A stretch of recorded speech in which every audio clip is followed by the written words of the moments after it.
Welcome to our channel. Today we how to subscribe to Tag Manager for conversion tracking setup easy tutorial step by step clearly. To begin, open your web browser and go to the Google Tag Manager website. Sign in with your Google account if you aren't already logged in. Once you're signed in, you'll see the Google Tag Manager dashboard. Click on the Create Account button if you're setting up Tag Manager for the first time. Enter your account name in the provided field. Next, select your country from the drop-down menu. Now, set up your container by entering a name for it, usually your website name. Choose the platform where you'll use the container, either web or iOS/Android. Click on the Create button after filling out the container information.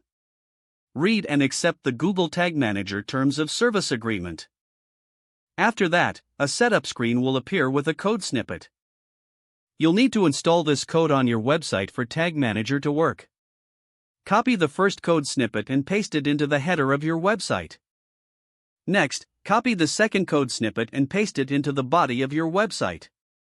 After you've added the code snippets, return to the Google Tag Manager interface.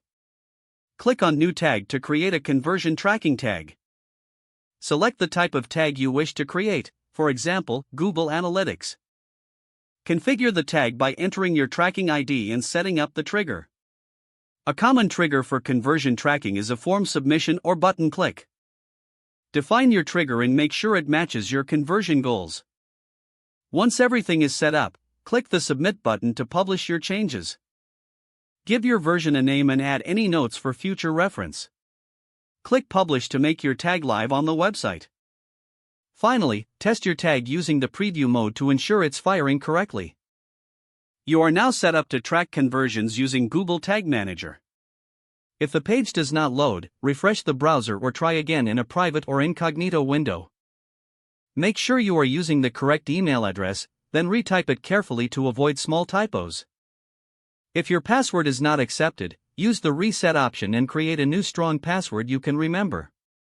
Don't forget to like this video and subscribe to our channel for more step-by-step tech guides.